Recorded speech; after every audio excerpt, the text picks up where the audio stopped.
Alright, so here we are at the next house with the honeybees. They have made themselves a nice home right behind the copper gutter. In the fascia board, looks like the fascia board may have rotted a little, so it gives them access. I'm going to take the gutter off, we're going to access the hive, and then we're going to relocate them to their new home. Right here, the frames are all set up with the rubber bands, so we can take the honeycomb and stick it in there, and then just relocate it right to the hive. See how it goes.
Vacuuming the rest of the bees out, and then there's some little straggler pieces will come up there with honey. They'll clean that out, and then we'll put everything back. As you can see, the fascia board is rotted, and that's where they're accessing the house.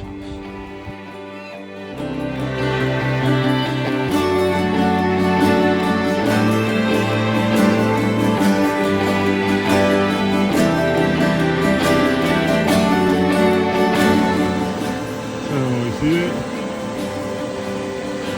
We're about to take the rest of that out.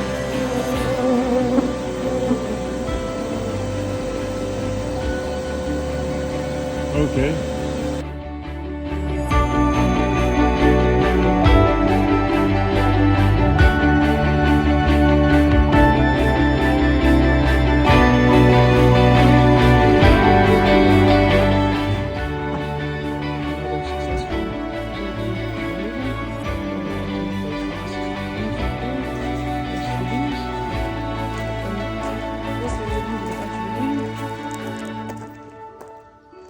Under that sheet, that's where the hive is. That's where it will be transported to the new apiary.